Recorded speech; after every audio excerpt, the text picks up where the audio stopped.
La saison 5 de Revoir Podcast commencera début octobre. Alors en attendant, j'ai eu envie de vous faire découvrir ou redécouvrir des épisodes qui ont marqué l'histoire de Revoir Podcast depuis ses débuts. Il y a 3 ans, au tout début de la saison 2, ce n'est pas un, mais 2 invités justement qui ont partagé avec vous leur parcours. Capucine et Alban, parents de Marceau, décédé in utero. Comment vit-on ce deuil en couple ? Eh bien, c'est justement la question qui est posée tout au long de cet épisode. Et c'est aussi la question que s'est posée Marion lorsqu'elle l'a écouté après le décès in utero de son petit Isaiah il y a 2 ans. J'avais peur, après tout ce qu'on avait vécu, que notre couple ne tienne pas face à ces difficultés, m'a-t-elle écrit il y a quelques semaines. Aujourd'hui, Marion vous recommande cet épisode car il l'a beaucoup aidé à mieux saisir ce que son couple traversait. J'ai compris qu'en fait, nous étions sur la même ligne, mon conjoint et moi, sur la même ligne mais pas au même endroit, ce qui ne veut pas dire un plus avancé que l'autre. Mais cet épisode m'a fait relativiser et m'a permis de patienter plus sereinement le temps que nos horloges se rassemblent sur le même fuseau horaire. Merci beaucoup à Marion pour ces mots et cette recommandation. Et maintenant, je vous laisse écouter Capucine, Alban et l'histoire de leur famille. Au revoir est un podcast consacré au deuil périnatal. Le deuil périnatal, c'est le fait de perdre son bébé durant la grossesse ou quelque temps après sa naissance. Par conséquent, les épisodes de ce programme abordent des questions sensibles et douloureuses. Avec mes invités, nous parlerons notamment de fausses couches, d'interruption médicale de grossesse, de mort in utero ou encore de disparition d'un enfant de quelques jours ou quelques semaines. Assurez-vous de pouvoir écouter les épisodes dans de bonnes conditions. Et surtout, n'oubliez pas, dans le mot deuil, il y a certes le D de décès, mais il y a aussi le E d'espoir ou le I qu'on retrouve dans le mot vie. Je vous souhaite une bonne écoute.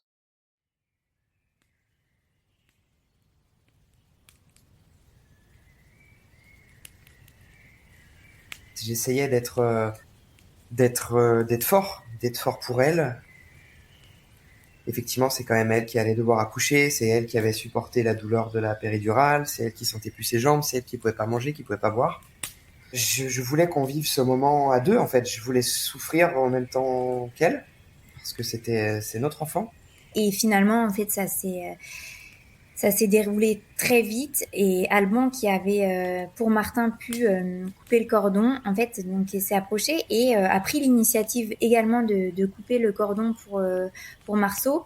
Et en fait, quand il est né, donc moi je le voyais pas, mais Alban l'a tout de suite vu, a coupé le cordon et a dit: mais il est beau, mais il est magnifique, petit chat. Si tu savais comme il est beau, j'imaginais pas ça. Il faut que tu le vois tout de suite. Et là, j'ai dit, oui, d'accord, je veux le voir. Et la sage-femme l'a mis dans les bras avec sa serviette. Et là, il était pur, il était beau, il sentait bon, il était tout chaud et il était tout paisible. Et pour nous, il était là. Enfin, on était vraiment tous les trois et ça a été un moment extraordinaire qu'on n'oubliera vraiment jamais. Et c'est les meilleures photos qu'on garde, c'est avant qu'il l'emmène en fait et quand il était juste là dans nos bras avec sa petite main sur son genou.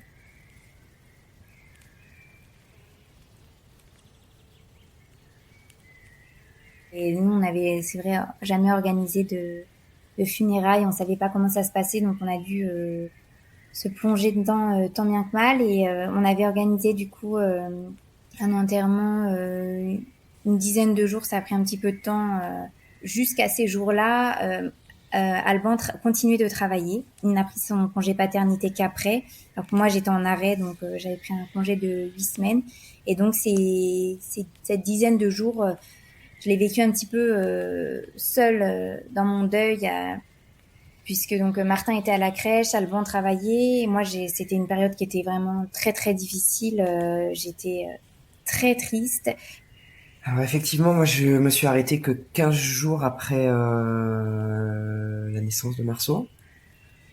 Ça m'a permis quand même d'avancer un petit peu, de me remettre à fond dans le travail. Mais à côté de ça, vu que j'étais en 100% télétravail, je voyais que Capucine n'était pas bien. Je voyais qu'elle lisait beaucoup, je voyais qu'elle écrivait, je voyais qu'elle allait marcher, je voyais qu'elle pleurait. Et en fait, moi, j'avais juste une hâte, c'était de m'arrêter pour pouvoir faire mon deuil, être avec Martin, Marceau et Capucine. et qu'on se retrouve tous les deux avec Capucine et qu'on puisse faire notre deuil ensemble et que je puisse en fait arrêter mon cerveau, penser à Marceau, moi aussi écrire, moi aussi pleurer, aller faire du sport, jardiner, en fait juste arrêter mon cerveau et penser à re-respirer un peu. C'est quoi en fait être un couple ? Un couple, c'est être deux pour partager beaucoup de choses. À deux, on vit les petits moments de joie du quotidien, on en partage des fous rires, on en échange des regards qui pétillent au moment de l'annonce d'une bonne nouvelle. Mais la vie, ce n'est pas que ça. C'est aussi des phases plus compliquées, des rendez-vous manqués, des discussions qui tournent pas rond et qui se transforment parfois en engueulades monumentales. Être un couple, c'est être deux dans les moments heureux, mais aussi dans ceux qui mettent la patience et l'amour à rude épreuve. On a tant de défis à relever quand on est un couple, de crises à passer, de conflits à apaiser, et on a tant de montagnes à gravir. Pour un couple, le deuil périnatal, c'est justement l'une de ces montagnes dont on doit faire l'ascension sans même savoir si on parviendra à arriver jusqu'au sommet. Ce n'est pas le Mont Blanc et ce n'est même pas le Kilimandjaro, c'est l'Everest qui, d'un coup, s'impose à nous. C'est la plus haute montagne qui existe et pourtant, on ne l'avait même pas vue venir. Énorme, colossale, aussi intimidante qu'inquiétante. Est-ce qu'on va réussir à surmonter cette épreuve ? Est-ce qu'on va parvenir à la gravir, cette montagne ? Et puisqu'il n'y a pas le choix, alors on s'y met, doucement mais sûrement. Un tel défi, au début, ça rapproche souvent. On se sent plus que jamais soudés. On trébuche ensemble, on s'arrête en même temps pour reprendre des forces, car on a le souffle court. Un parcours si violent, ça fragilise aussi. L'autre commence à faiblir, on n'arrive déjà plus à supporter son propre corps. Alors comment l'aider à se hisser avec nous au sommet ? Malgré tout, on lui tend la main, on porte son sac à dos, un sac qui pèse 1 tonne. 1 tonne de larmes, de tristesse, 1 tonne de souvenirs douloureux, 1 tonne d'espoirs envolés et de projets évanouis. Au fur et à mesure de ce parcours si difficile, il arrive qu'on prenne des chemins radicalement différents. Parfois on se retrouve, et parfois non. Certains couples se séparent, l'un continuant son ascension, tandis que l'autre rebrousse chemin. Il arrive aussi que progressivement, la cadence se modifie. Qu'il s'agisse d'un deuil ou de n'importe quelle épreuve, on ne peut pas toujours caler son rythme sur celui de l'autre, quand bien même on joue la même partition. On reste deux sur la ligne de crête, mais on n'est plus forcément côte à côte. C'est dur d'accepter que l'on ait besoin de cheminer individuellement. On se sent parfois seul lorsque l'autre s'éloigne. Il y a autant de manières de vivre son deuil que d'individus. Derrière chaque personne, il y a un vécu, il y a une manière d'envisager la vie, il y a des injonctions sociales aussi. Et puis dans la question du deuil périnatal, s'ajoute cette dimension corporelle qui n'est endossée que par celle qui porte le bébé. Une dimension dont l'autre a parfois bien du mal à saisir la mesure. Vous vous prenez une tempête de grêle dans le visage, la pluie fouette vos jambes et le vent face à vous empêche d'avancer. Et un peu plus loin, devant vous, vous la voyez, votre moitié, qui semble marcher un peu plus vite, un peu plus aisément. Là-bas, ça semble plus facile.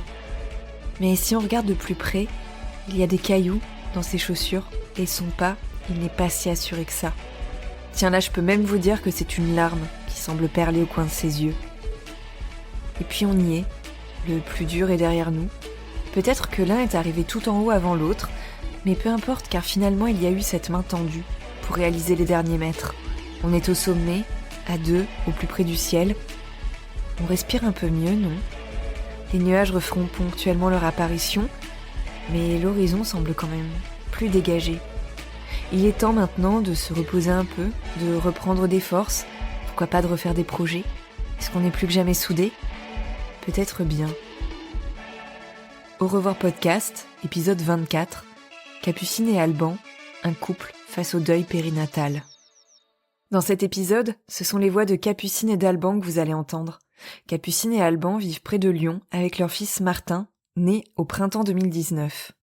Avant de donner naissance à Martin, Capucine elle avait mis 2 ans avant de tomber enceinte. Mais en plein confinement, au printemps 2020, une seconde grossesse débute. Une grossesse spontanée, une grossesse surprise. Quelques mois plus tard, le couple s'installe dans la région lyonnaise et l'échographie du second trimestre est programmée. Une échographie qui va permettre à Capucine et Alban de rencontrer à nouveau ce bébé dont ils ne connaissent pas encore le sexe. Mais si c'est un garçon, il s'appellera Marceau.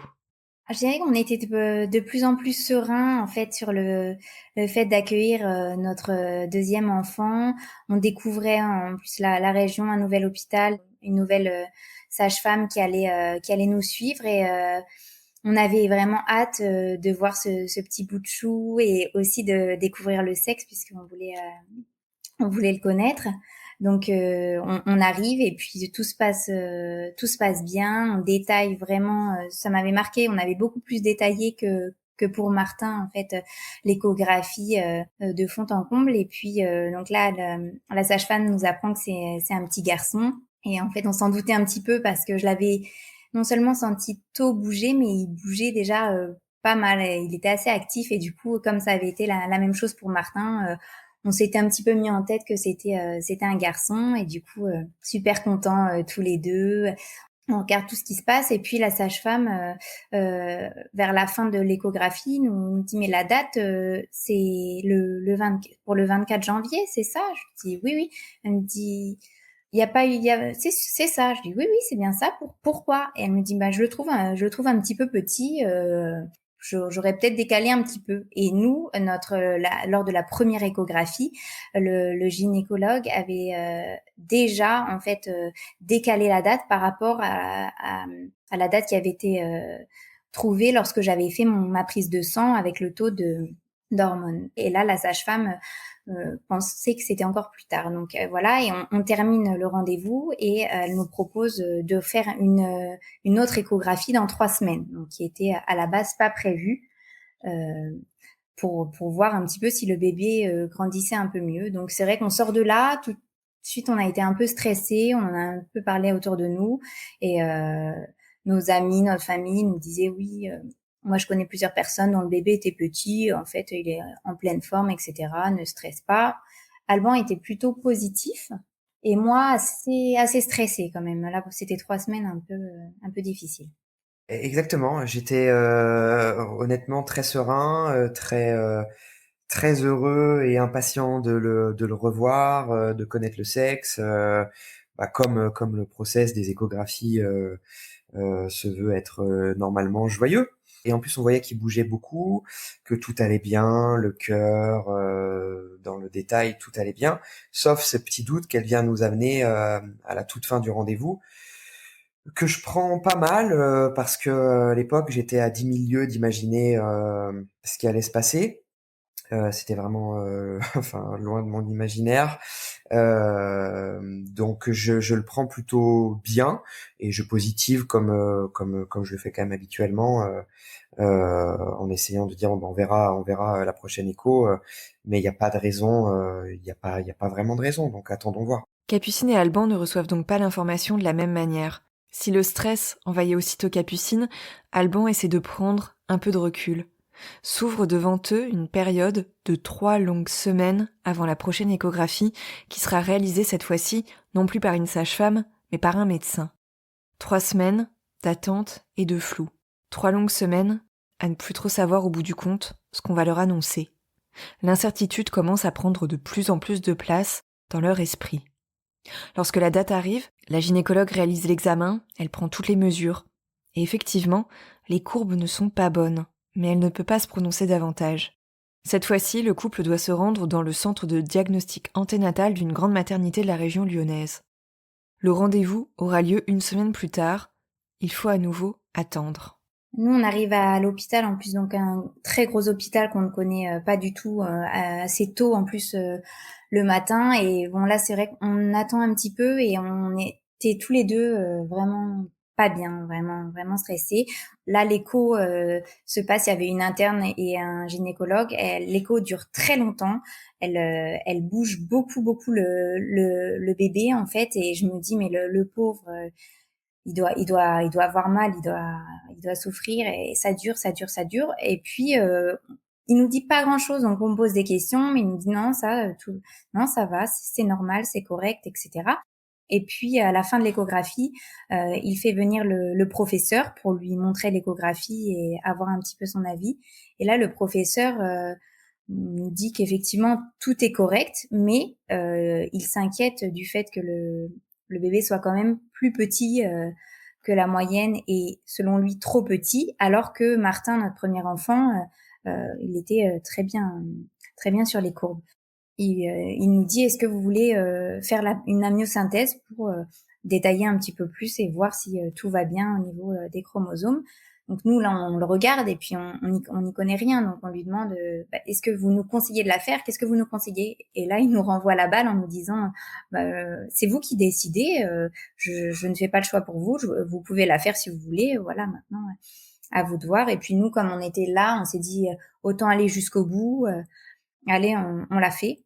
Et c'est vrai qu'au départ, enfin, la première gynéco nous en avait parlé, que c'était une possibilité, mais on s'était pas plus renseigné que ça et on savait pas trop à quoi s'attendre. Donc là, ils nous prennent en charge, on attend un petit peu et puis finalement, donc ils me font la myosynthèse qui a été quand même pour moi assez intrusive en fait. Et c'est vrai que je m'y attendais pas, donc ça fait quand même un peu mal et puis ça a été aussi un petit choc psychologique.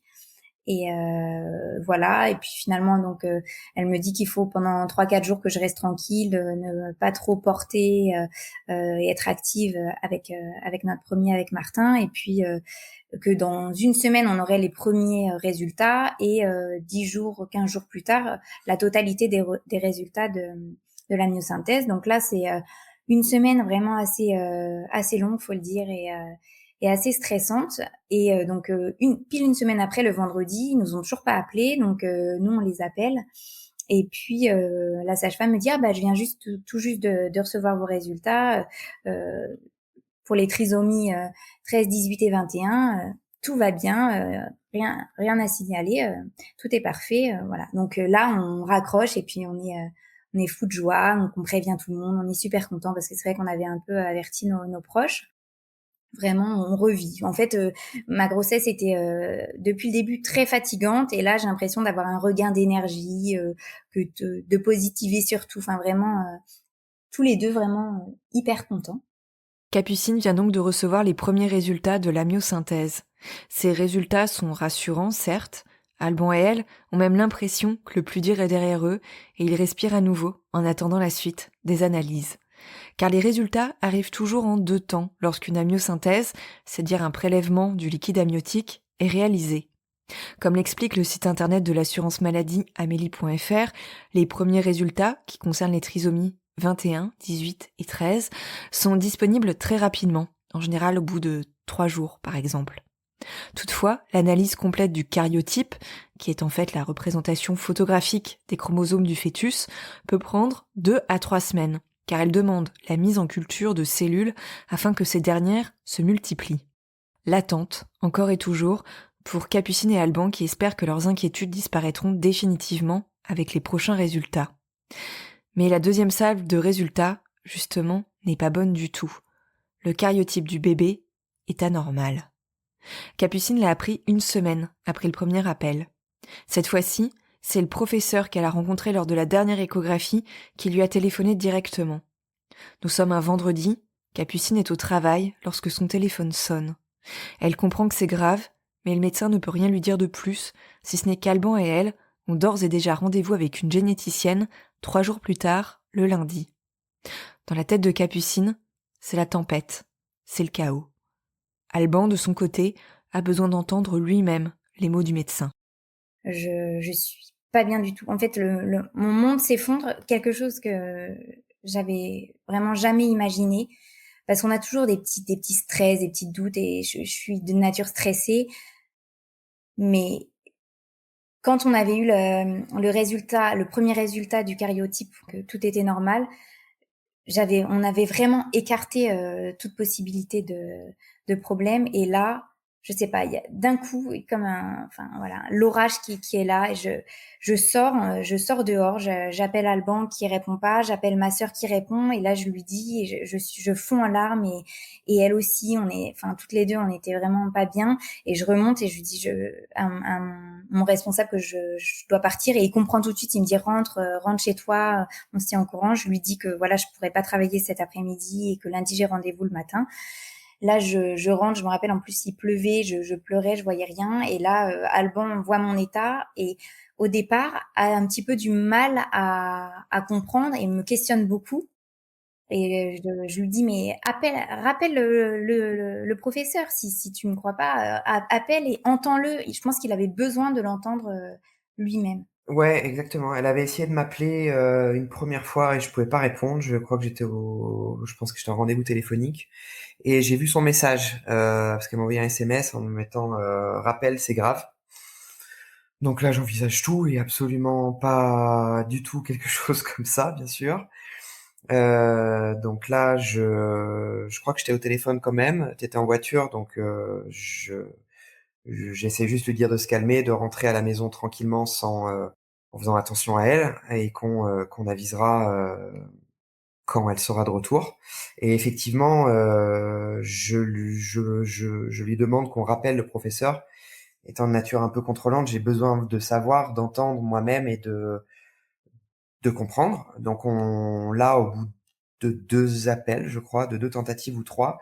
Et effectivement, il reste assez vague dans ses dits, répète exactement la même chose qu'il avait répété plus auparavant avec Capucine, comme quoi c'était grave, que ça touchait effectivement une partie d'un chromosome, qui pouvait pas réellement rentrer dans les détails avec nous par téléphone et que l'hôpital lundi le ferait bien plus précisément. Donc là, je comprends, comme Capucine le matin, au ton de sa voix, que que notre monde s'écroule, parce qu'à partir de ce moment-là, même si on n'a pas encore eu tous les détails, moi j'ai plus d'espoir. C'est ça qui est dur dans le cheminement, c'est que on n'a pas il nous laisse pas envisager de doute, il nous laisse pas envisager un espoir, il nous laisse pas envisager une guérison. Parce que on sait que tout ce qui se passe au niveau des gènes, il y a pas de médicaments, il y a pas de traitement. Donc, à part faire un pari très très risqué sur la suite de la grossesse, on connaissait à partir de ce coup de téléphone la suite malheureuse et le choix qu'on allait devoir faire. Donc, on a eu un week-end très long pour essayer de digérer cet appel et au final, on n'a jamais pu le digérer en attendant la suite des événements. Plus de 48 heures. C'est ce qui sépare le couple de ce rendez-vous pendant lequel le diagnostic médical va être affiné. Plus de 48 longues heures à affronter alors qu'ils savent au fond d'eux qu'il n'y a même plus d'espoir.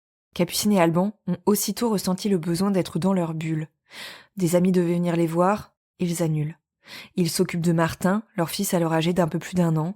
Ils occupent le temps comme ils peuvent en fait, en attendant cette échéance à laquelle ils ne peuvent se résoudre. Quand tout va bien, les heures et les jours filent, parfois à toute allure. Mais quand rien ne va plus, les minutes semblent être des heures, et les heures, des jours. Des jours pendant lesquels on retient son souffle, on est en apnée. La vie est impossible quand on est en apnée. Et pourtant c'est ça. Pendant ce samedi et ce dimanche, Capucine et Alban ne vivent pas vraiment. Ils tentent de survivre. Finalement, le lundi matin arrive. C'est une généticienne et une psychologue qui les reçoivent. Comme vous allez pouvoir l'entendre dans l'extrait qui va suivre, Alban les décrit comme des robots. Choqué de ce qu'il était en train de vivre, il a été interpellé par la froideur de ses 2 interlocutrices au moment où son couple vivait la pire épreuve qui soit. Donc on y va, comme tu peux l'imaginer, sans grand espoir et toujours dans cette apnée-là, qu'on trouve le service et effectivement, on a en face de nous 2 robots qui font bien sûrement leur boulot, mais absolument pas dans l'affect, très factuels, qui nous montrent le chromosome en question, qui nous montrent les altérations du chromosome. J'oublie de te dire que 2 robots parce qu'il y avait la généticienne et aussi une psychologue. Donc ça laisse tout de suite envisager le poids du rendez-vous. Et donc la généticienne voilà nous présente l'altération du chromosome en laissant un petit peu en suspens ce qui va advenir. En fait, on aurait aimé pour ce premier rendez-vous avoir beaucoup plus de répondants parce qu'on était tous les deux effondrés parce que ça confirmait juste qu'on venait d'entendre vendredi 2 jours avant. Enfin moi c'était un espoir perdu, mais tu te dis tout le temps ils se sont peut-être trompés de dossier, ils vont nous annoncer qu'ils s'excusent et que c'est une malencontreuse erreur, et malheureusement pas du tout. Ouais, donc elle nous explique ce qui se passe et puis elle termine en disant donc et je sais plus exactement par quoi ce qu'on a dit. On a dit donc on va arrêter la grossesse.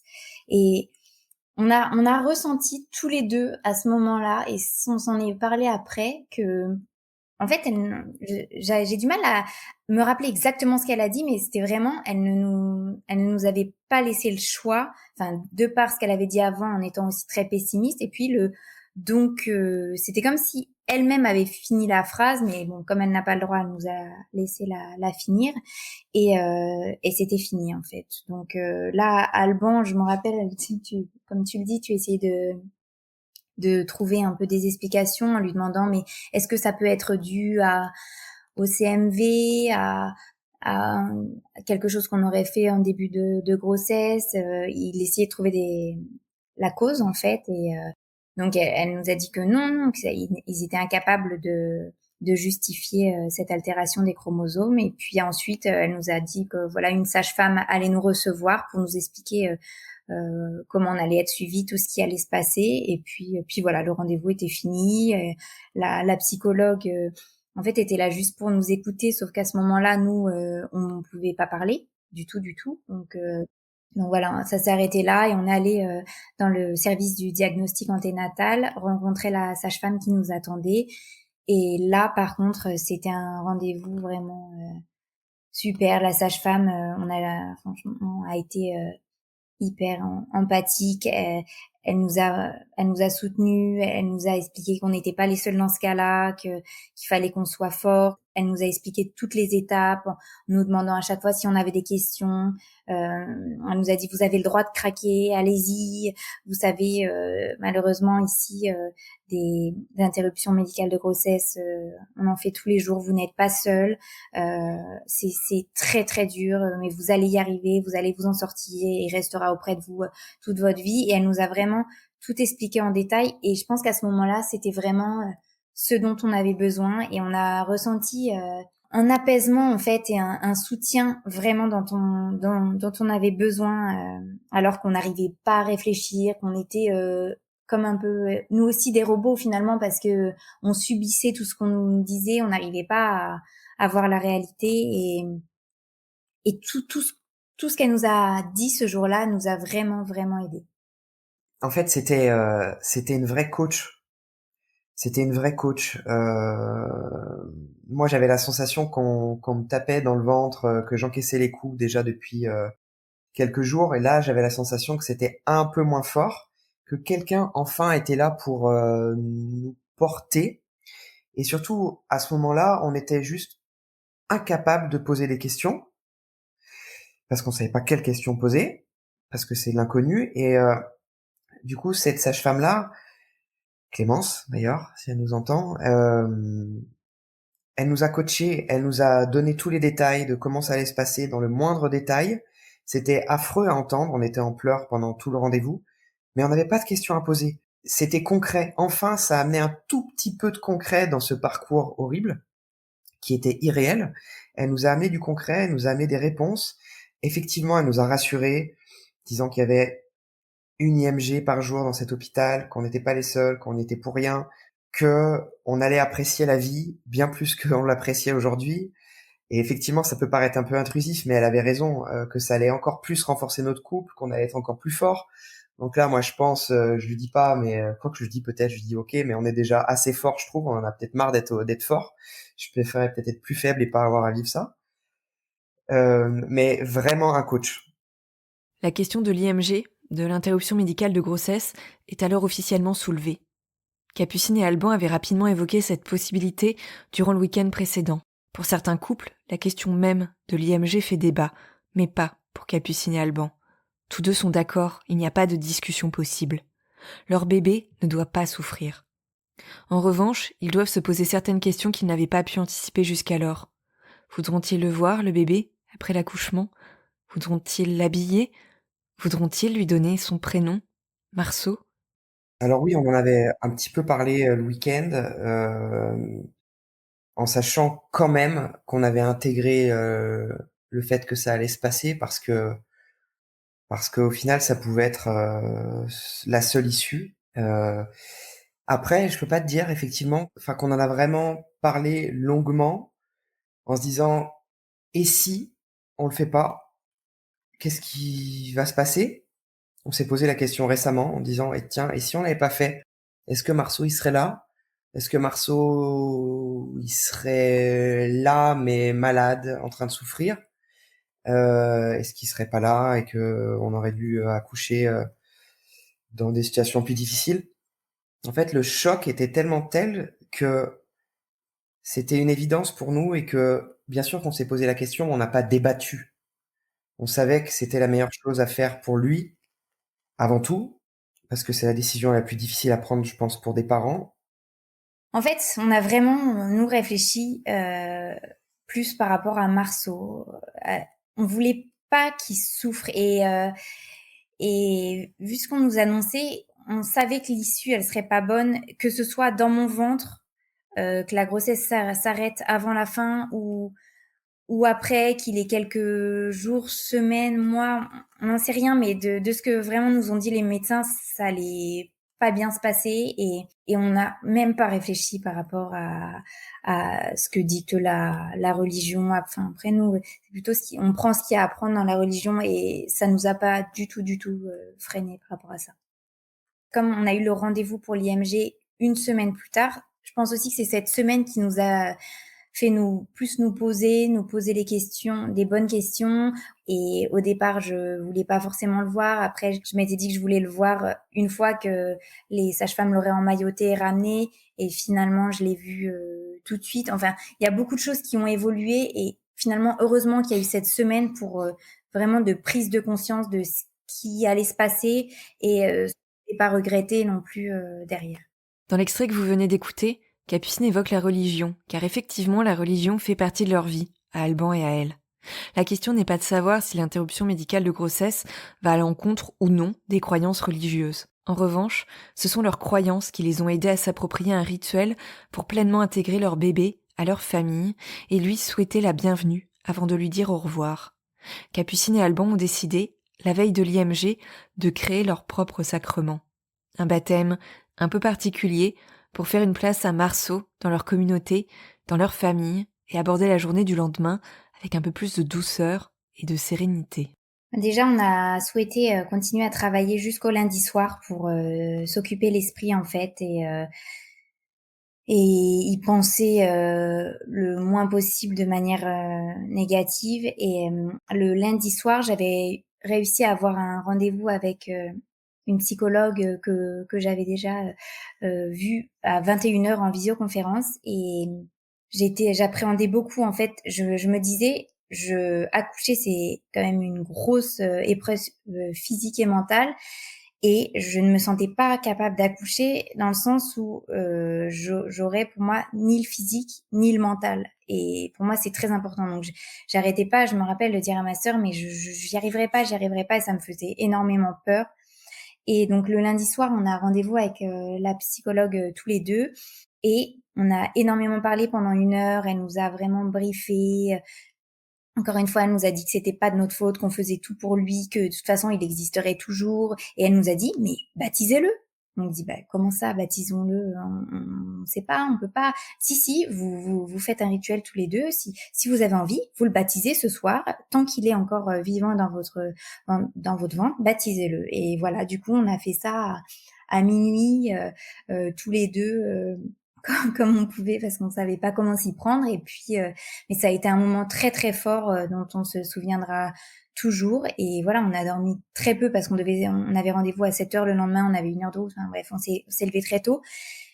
Mais je dirais qu'on est arrivé à l'hôpital et on était à la fois dans une bulle où personne ne pouvait entrer et on était serein, tous les trois, Alban, Marceau à l'intérieur de moi et moi. Et après, voilà, on s'est laissé guider toute la journée, mais on était dans un état d'esprit serein, que voilà, ça allait se passer, il le fallait, mais que on allait rester tous les trois hyper soudés toute la journée malgré ce qu'il allait se passer et que ça allait aller.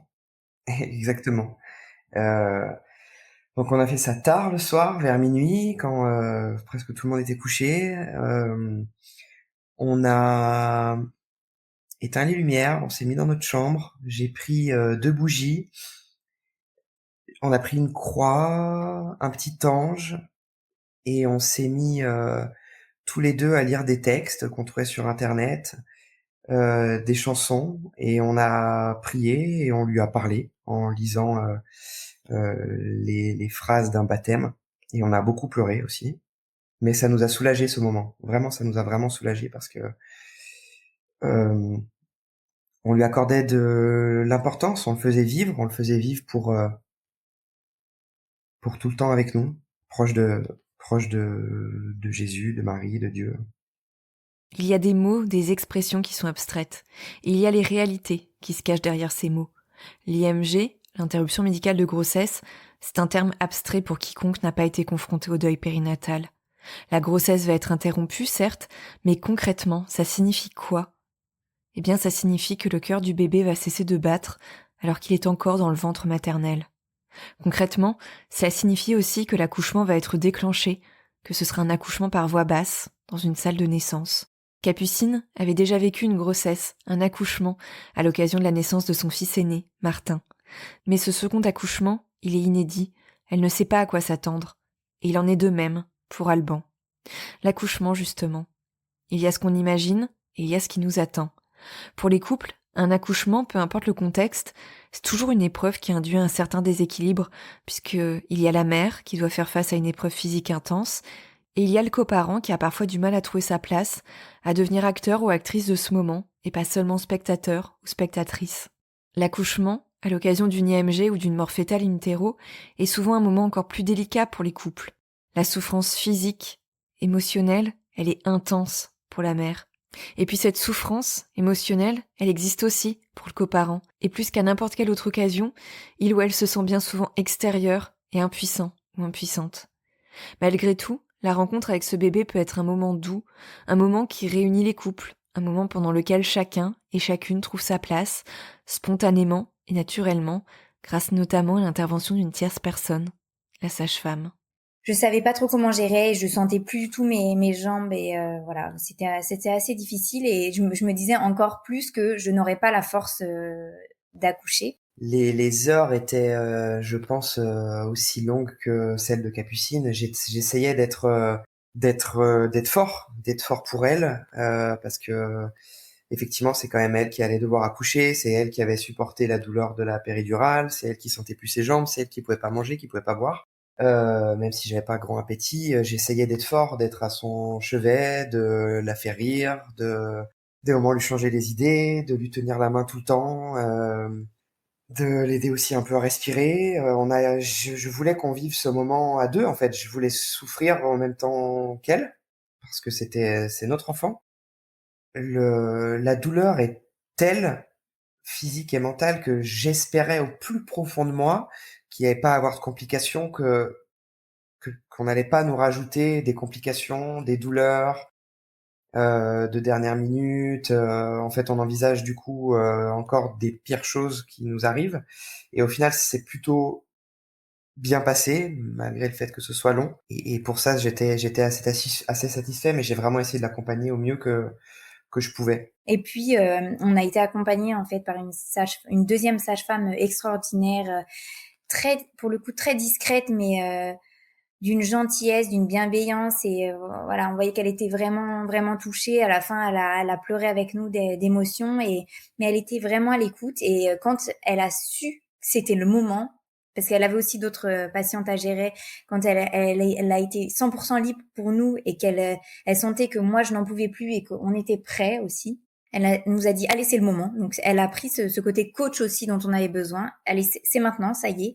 Et finalement, en fait, ça s'est déroulé très vite et Alban qui avait, pour Martin pu, couper le cordon, en fait, donc il s'est approché et a pris l'initiative également de couper le cordon pour Marceau. Et quand il est né, donc normalement les sages-femmes devaient, emmener Marceau, le langer et nous le ramener.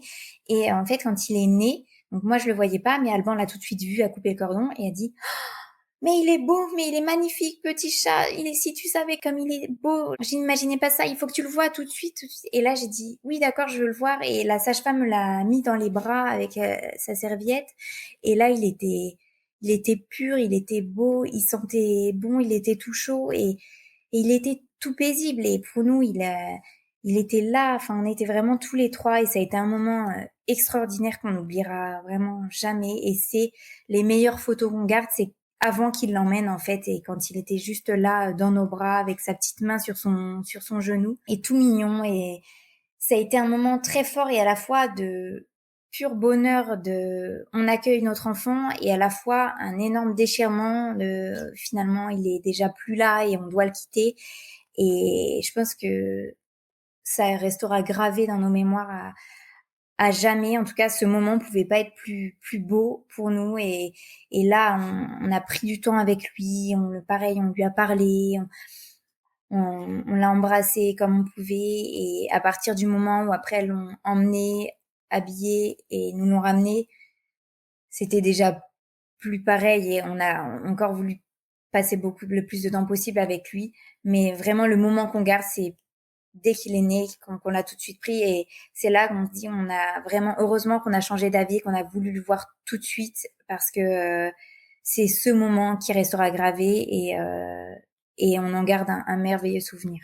Quand on t'annonce le fait que tu vas devoir faire une interruption médicale de grossesse, tu as une peine et un choc qui est tel que en fait tu dis je veux pas plus, je veux pas qu'on m'impose que à ma femme d'accoucher, en plus par voix basse, je veux pas qu'on enfin voilà, faites-lui une anesthésie générale, une césarienne, et puis voilà. Mais en fait, mon Dieu, merci qu'on nous ait forcé et de toute façon pas laissé le choix d'accoucher effectivement par voix basse pour vivre ce moment de pur bonheur à la fin, qui concrétise un peu tout notre projet d'avoir un enfant et qui nous permet aujourd'hui d'avoir ces souvenirs de chaleur, d'odeur, ces photos qui nous permettent d'avancer au jour le jour. Voilà, ça va jusqu'au bout en fait.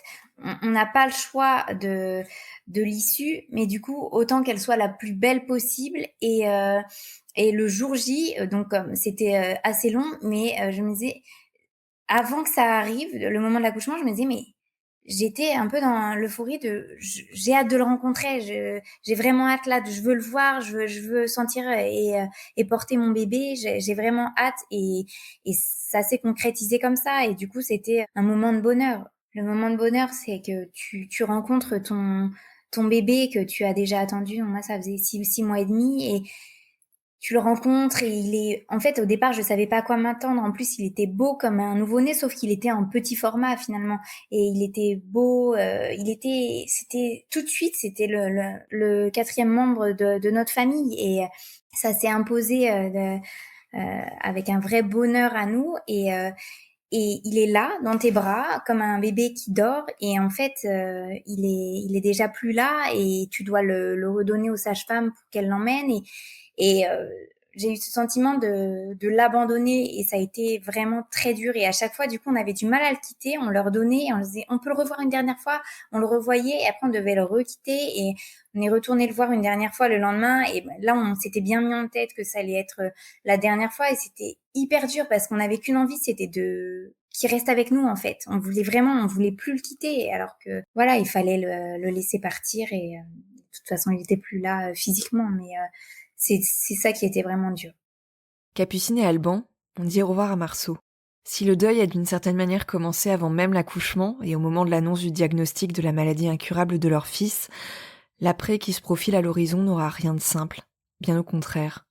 Alors que tout n'est que vide et chaos, il va falloir se reconstruire, Alban et Capucine ont vécu le même drame, mais ils vont se reconstruire ensemble et séparément. Ils vont emprunter le même chemin, puis des chemins séparés, et ces chemins vont se recroiser ou évoluer en parallèle l'un de l'autre. Les rythmes, les émotions, les comportements aussi vont être différents. Rentrés chez eux, une nouvelle étape les attend. Ce sont les funérailles de Marceau, célébrées dans la plus stricte intimité, une dizaine de jours après le décès. Alban reprend le travail après l'accouchement, tandis que Capucine est en congé maternité.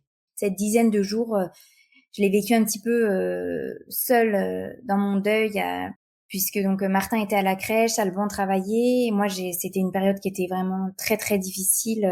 J'étais très triste. J'avais besoin d'écrire. J'ai écrit tout ce qui s'est passé. J'avais besoin d'écouter des podcasts. J'avais besoin de lire, d'être seule, d'aller marcher, vraiment d'être seule avec moi-même. Et c'était difficile de savoir qu'Alban, on n'était pas totalement présent avec moi à ce moment-là, à part les soirs et les week-ends, puisqu'il travaillait. Alors effectivement, moi je me suis arrêté que 15 jours après la naissance de Marceau. Pour la simple et bonne raison que j'avais un gros rendez-vous, un gros meeting que je devais préparer jusqu'au bout. Effectivement, j'aurais pu m'arrêter juste après, mais j'avais quand même ce rendez-vous à préparer. Ça m'a permis quand même d'avancer un petit peu, de me remettre à fond dans le travail, de presque dans la normalité. Mais à côté de ça, vu que j'étais en 100% télétravail, je voyais que Capucine n'était pas bien. Je voyais qu'elle lisait beaucoup, je voyais qu'elle écrivait, je voyais qu'elle allait marcher, je voyais qu'elle pleurait. Et en fait, moi, j'avais juste une hâte, c'était de m'arrêter pour pouvoir faire mon deuil, pour pouvoir m'arrêter, être avec Martin, Marceau et Capucine, et qu'on se retrouve tous les deux avec Capucine et qu'on puisse faire notre deuil ensemble, et que je puisse en fait arrêter mon cerveau, que je puisse me faire mon deuil, penser à Marceau, moi aussi écrire, moi aussi aller marcher, moi aussi pleurer, aller faire du sport, jardiner, en fait juste arrêter mon cerveau et penser à re-respirer un peu. Le deuil périnatal, c'est un tsunami. Pour soi, pour sa famille, pour son couple. Parfois, on ne se reconnaît même pas soi-même. Alors c'est encore plus dur de parvenir à reconnaître l'autre. Comme le dit Marie-Josée Soubieux, pédopsychiatre et psychanalyste, dans son ouvrage de référence sur le deuil périnatal, Le berceau vide, toute la dynamique conjugale est bouleversée par la mort d'un bébé. Ce projet d'enfant avait soudé le couple, poursuit-elle, et lui permettait de se projeter ensemble dans l'avenir. Marie-Josée Soubieux, qui s'appuie sur les témoignages des nombreux parents qu'elle a rencontrés, constate, je cite, qu'au moment de l'événement, les conjoints sont souvent solidaires et s'appuient l'un sur l'autre.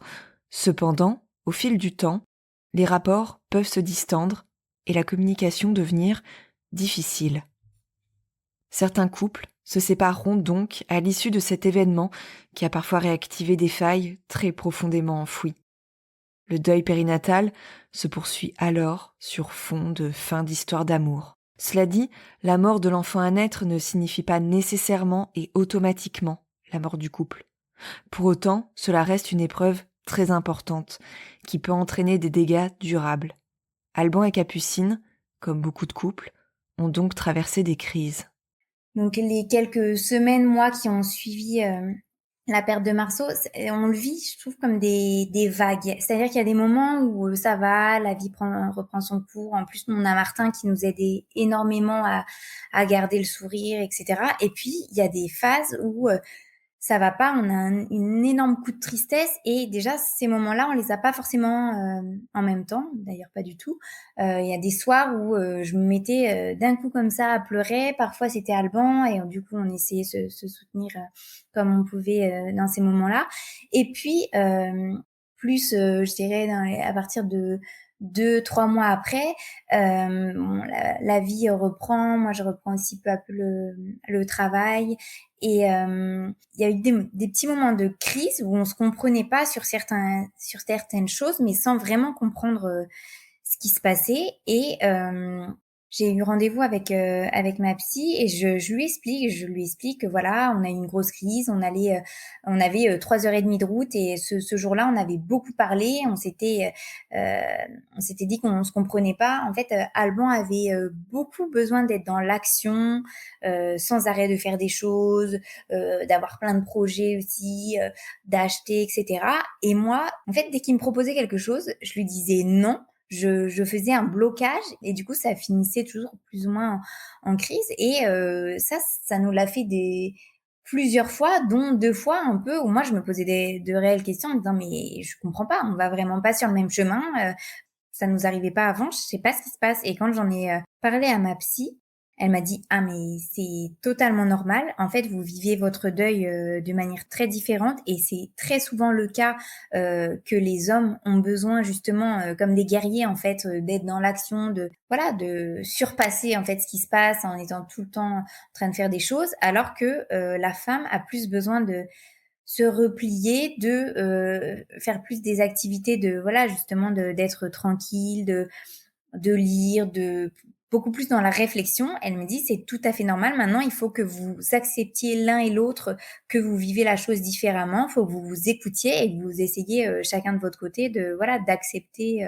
le comportement de l'autre. Et de toute façon, on en avait de toute manière beaucoup parlé et on en a après ce rendez-vous-là aussi de nouveau parlé et finalement ça nous a pas mal aidé. Chacun a mis un petit peu de l'eau dans son vin et c'est revenu peu à peu chacun enfin une vie plus normale, plus comme avant où on est beaucoup plus en équilibre sur certaines choses et mais on n'en avait pas eu conscience sur le coup et quand ça nous a fait tilt et oui c'est vrai que on était en fait venus dans les extrêmes de ce qu'on pouvait être alors que c'était pas le cas avant, voilà.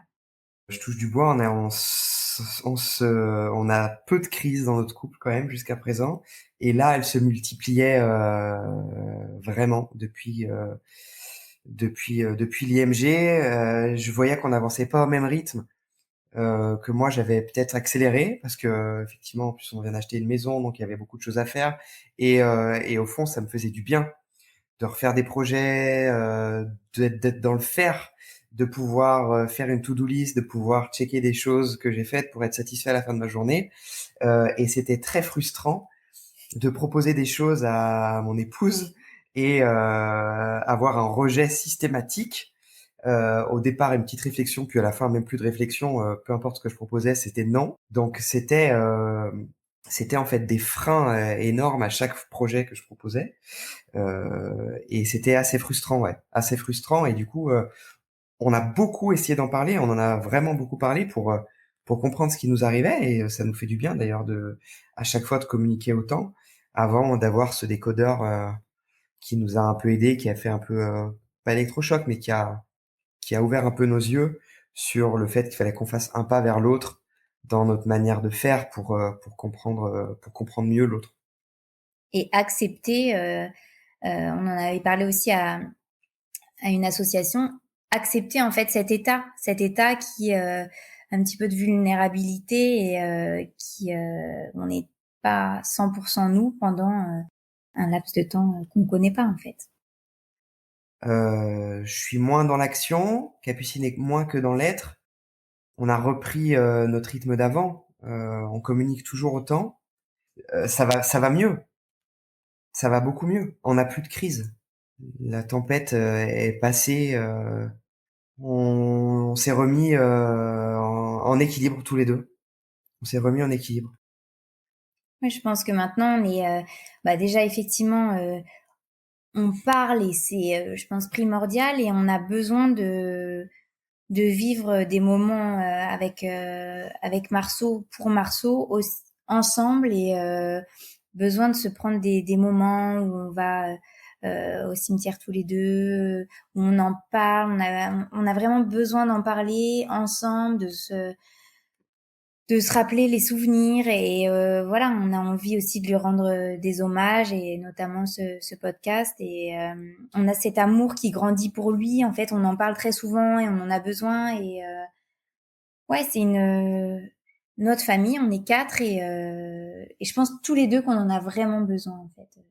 Quand on est en plein deuil, que la souffrance prend le pas sur tout le reste, il est difficile de faire un pas de côté pour analyser la situation dans laquelle est son couple. Souvent, le premier réflexe, c'est de voir chez l'autre ce qui ne colle pas avec notre propre expérience du deuil. Alors là, les remarques et les reproches peuvent pleuvoir. Faut avancer. En fait, faut avancer. Tu ne souffres pas. Mais arrête d'en parler tout le temps. Tu pleures trop. Et toi, tu ne pleures jamais. Et toi, tu te complais dans le pathos. J'en peux plus. Tu pleures tout le temps. Tu es déjà passé à autre chose. Complais dans le pathos. Arrête. J'en peux plus faire la victime. Tu pleures tout le temps. Arrête de faire la victime. J'en peux plus. Tu pleures tout le temps.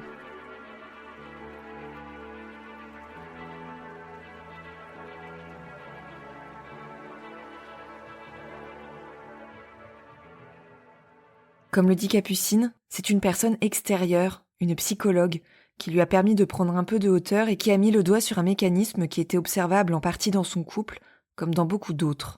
Alors qu'elle avait l'impression qu'Alban avançait à 1000 à l'heure, c'est plutôt que son époux, comme de nombreux hommes dans une telle épreuve, vivait son deuil selon un rôle auquel il s'identifiait, sans doute en partie, du fait de son caractère, du fait de son éducation, en tant qu'homme, justement. On avait parlé de tout ça avec Yannick, mon invité de l'épisode 7, intitulé « Le genre et le deuil périnatal ». Pour résumer, le rôle dans lequel les hommes se confortent bien souvent, le rôle auquel ils s'identifient le plus, c'est celui du guerrier. C'est d'ailleurs ce mot qui est employé par la psychologue de Capucine. Le guerrier, le chevalier qui doit rester fort pour soutenir coûte que coûte son épouse et qui se reconstruit en étant bien plus dans l'action que dans l'introspection. Ce stéréotype, très souvent associé au masculin, on le retrouve dans plein d'aspects des relations entre femmes et hommes, et le deuil périnatal n'en fait pas l'économie. Pour schématiser, on pourrait dire « les femmes pleurent, les hommes les consolent » et pleurent parfois en secret. Bien sûr, chaque individu est bien plus complexe que cela, mais c'est pour bien montrer que, une fois qu'on a pris conscience de ce mécanisme, on comprend mieux l'autre. Et c'est bien ça l'enjeu, que la compréhension prenne le pas sur l'incompréhension. Ce qu'il faut retenir, c'est que chaque membre du couple va donc vivre les choses à sa manière. Et c'est ça qui est parfois dur à accepter et qui peut rendre impossible la communication. D'ailleurs, il arrive même que les rôles s'inversent et que les larmes surgissent à un moment où on ne s'y attendait pas forcément. C'était une amie à moi, on était à peu près au même terme. Quand elle m'a annoncé qu'elle avait accouché, j'étais réellement heureuse pour elle. Et en fait, quand elle m'avait annoncé par message, après je l'ai rappelé et c'est un jour où j'étais en télétravail et j'ai mis le haut-parleur et il y avait Alban à côté. Et voilà, elle m'annonce la naissance, je lui pose plein de questions, j'étais super heureuse, etc. Et quand je raccroche, en fait, Alban qui était là, avait écouté et était en larmes et ça a été super difficile pour lui ce moment-là. Bon, c'était la première naissance dans notre entourage depuis que Marceau était parti. Annonce de naissance, haut-parleur, et même terme que pour Marceau. Donc ça m'a fait revivre, j'étais dans un mail, et ça m'a fait revivre tout ce qui s'était passé quelques mois auparavant, en me disant qu'au final il aurait dû être là aussi, et que je comprenais pas. J'ai eu une réaction un peu de rejet quand je voyais Capucine qui était foncièrement bienveillante, heureuse pour son amie. Je me disais, mais comment elle fait pour être si heureuse? C'est génial, mais je dis, mais comment elle fait pour trouver cette force que là, à ce moment-là, moi, j'avais pas, en fait.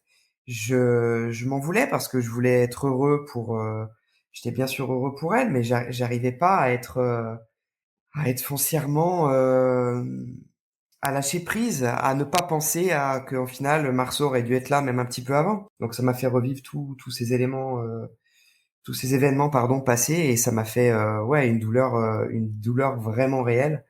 Et donc du coup, j'étais en pleurs, en disant que je comprenais pas comment Capucine pouvait réagir comme ça et que je l'admirais en même temps. Je pense que ça dépend de qui est la personne pour nous.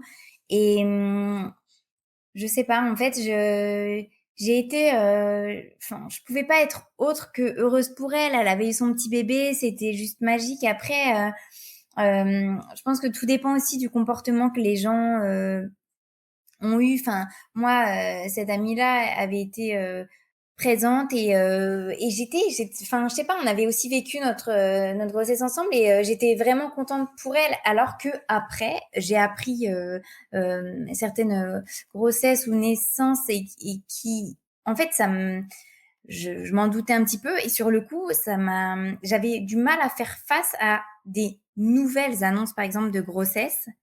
Alors que comme mon amie, elle avait été enceinte, j'avais suivi un peu comme moi, ben, c'est peut-être pour ça que je l'ai bien vécu. Je sais pas trop comment l'expliquer en fait. Alors que quand on apprend des nouvelles grossesses, là, je sais pas.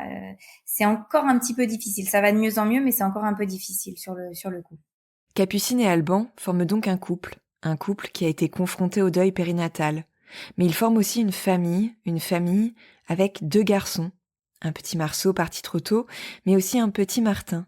Martin, le frère aîné qui avait 1 an et demi au moment du drame. Capucine et Alban, ils ont dû se reconstruire ensemble, mais ils ont aussi dû accompagner du mieux possible leur enfant qui, quoique très jeune, a été le témoin de la peine de sa maman et de son papa. De toute façon, il s'en est rendu compte et on lui a tout de suite dit. Après, on voulait pas non plus ne parler que de ça, mais parfois il avait des petites réflexions en regardant le ciel, en disant bébé.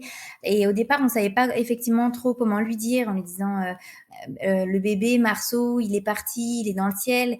Et Clémence, donc de l'association Spama, donc qui avait vécu la même chose, et il nous disait qu'en fait, il fallait vraiment employer le mot mort avec les bébés, les enfants, parce qu'en fait, eux, ils n'ont pas cette connotation négative que nous, on a à la mort. Et il vaut mieux le dire, Marceau est mort plutôt que il est parti parce que ses parents peuvent partir, alors que Marceau ne reviendra pas, alors que nous, oui, quand on dit qu'on part, dans le ciel, oui, mais quand il va prendre l'avion, et ça peut causer des peurs. Donc voilà, il faut employer les justes mots.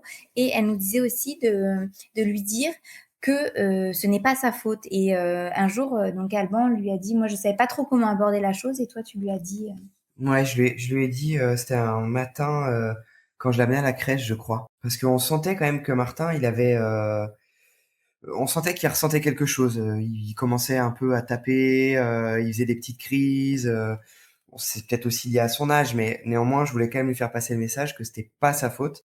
Donc c'était dans la voiture, comme on discute tous les matins pour aller à la crèche, au lieu de regarder les tracteurs, cette fois, je lui ai souligné que c'était absolument pas de sa faute, que c'était pas de la faute de Marceau, que c'était pas de la faute de ses parents, qu'on allait vivre comme ça, qu'on allait être tous les 4, que Marceau il était très bien maintenant là où il était, et que maintenant tout allait bien, mais que c'était surtout pas de sa faute.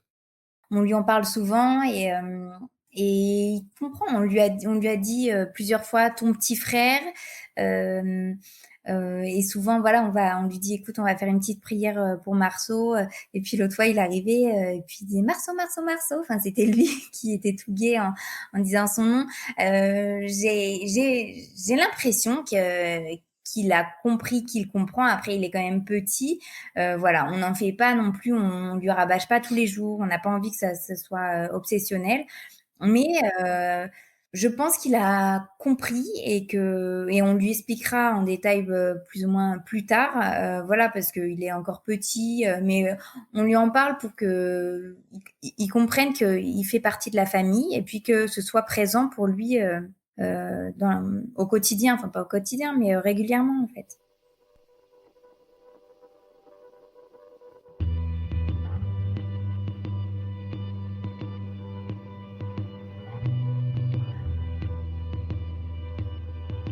J'ai l'impression qu'il y a un amour qui est fou entre tous les 4 et que ça nous a encore plus soudés, plus que changé. Après, changer plutôt peut-être dans le sens où on est peut-être plus léger sur certaines choses. On apprend certainement à plus profiter des choses simples de la vie, à s'émerveiller de quelque chose. Quand il y a un rayon de soleil, je me dis c'est Marceau qui est là avec nous. C'est plus de ce point de vue-là, je dirais. De mon côté, je dirais que on a perdu, pour ma part, peut-être mon innocence. Pas dans la manière négative de la chose, mais quand même. Ça fait grandir, ça rend, c'est vrai, plus fort. Ça fait apprécier plus le quotidien. Ça fait respirer vraiment chaque seconde de sa vie. Ça fait apprécier le fait que Martin soit en bonne santé, qu'on soit en bonne santé. D'apprécier vraiment les choses du quotidien de manière plus forte, de plus intense encore.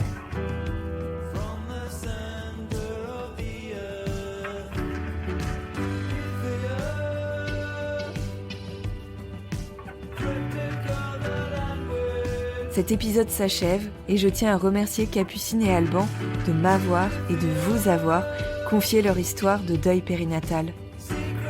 Merci à eux d'avoir partagé avec nous leur parcours en tant que couple.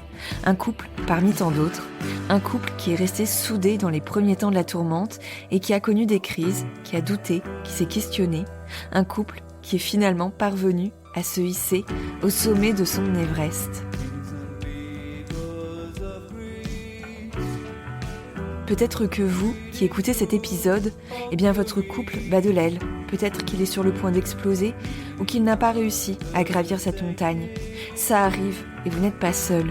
Si vous souhaitez en discuter et partager cette expérience qui est la vôtre et qui est aussi une des facettes du deuil périnatal, n'hésitez pas à m'écrire à l'adresse mail suivante sophie.aurevoirpodcast@gmail.com. Si comme Capucine et Alban, vous avez un ou plusieurs enfants qui ont été les témoins d'un deuil périnatal dans leur fratrie, vous pouvez écouter les entretiens 6 et 7 que j'ai réalisés avec la psychologue et docteure en psychologie Solène Ekizian à propos de cette thématique. Je vous mets les références dans la description de cet épisode. Je suis Sophie de Chivray et j'ai eu le plaisir de réaliser, monter et mixer cet épisode. Alors si vous avez à cœur de soutenir Au Revoir Podcast et d'offrir à ce projet une plus grande visibilité, n'hésitez pas à mettre un petit commentaire et à lui attribuer 5 étoiles sur Apple Podcast. Je vous remercie pour votre écoute et je vous donne rendez-vous dans 15 jours pour un épisode inédit. On parlera cette fois-ci d'une histoire de tatouage. En attendant, n'hésitez pas à suivre l'actualité d'Au Revoir Podcast sur les réseaux sociaux et plus particulièrement sur le compte Instagram aurevoir.podcast pour découvrir du contenu supplémentaire pour lever le voile sur le deuil périnatal. Je vous dis à très bientôt.